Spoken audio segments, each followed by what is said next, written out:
Nous allons maintenant présenter deux méthodes pour décomposer un nombre entier naturel en produit de facteurs premiers. Une première méthode que vous devez connaître absolument et une deuxième méthode qui est un peu plus complexe et que vous approfondirez l'an prochain et l'année d'après encore. Donc dans cette première méthode, on décompose l'entier naturel que l'on nous a donné en un produit de deux facteurs. Comment on le fait? En utilisant la table de multiplication ou les critères de divisibilité que l'on connaît. Et ensuite, on recommence avec chacun de ces facteurs, bien sûr, si ce facteur n'est pas lui-même un nombre premier. Donc, si les deux facteurs ne sont pas des nombres premiers, on va recommencer, c'est-à-dire que on va écrire chacun de ces facteurs sous la forme du produit de deux facteurs, ainsi de suite, jusqu'à ce que l'on arrive à des facteurs qui soient tous des nombres premiers. Tout de suite, une illustration. Donc, dans cette illustration, on va utiliser juste la table de multiplication pour décomposer 90 en produit de facteurs premiers. Alors, 90, c'est 9 fois 10. Donc, on a décomposé 90 en un produit de deux facteurs, 9 et 10. 9 et 10 ne sont pas des nombres premiers.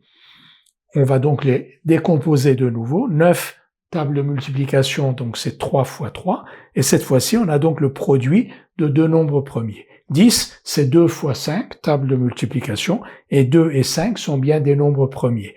Donc 90, qui est égal à 9 fois 10, est donc égal à 3 fois 2 fois 5. On ordonne ces facteurs en mettant le plus petit ici, 2 fois 3 fois 3 fois 5. Donc 90 est égal à 2 fois 3 fois 3 fois 5. Vérifions-le. 2 fois 3, 6 fois 3, 18 fois 5, 90. Donc on a décomposé 90 en produit de facteurs premiers en utilisant juste la table de multiplication. Deuxième illustration de cette méthode, on nous demande de décomposer 126 en produit de facteurs premiers. Alors on remarque que la somme des chiffres de 126, c'est-à-dire 1 plus 2 plus 6, donc 1 plus 2 plus 6 est égal à 9, donc la somme des chiffres de 126 est divisible par 9, donc 126 lui-même est divisible par 9. On va écrire, donc on va diviser 126 par 9, 126 égale 9 fois 14. Et maintenant, 9, on sait le décomposer, table de multiplication, c'est 3 fois 3, 3 est bien un nombre premier, et 14, 2 fois 7, 2 et 7 sont des nombres premiers. Donc 126 qui est égal à 9 fois 14 est aussi égal à 3 fois 3 fois 2 fois 7 que l'on ordonne. 126 égale 2 fois 3 fois 3 fois 7.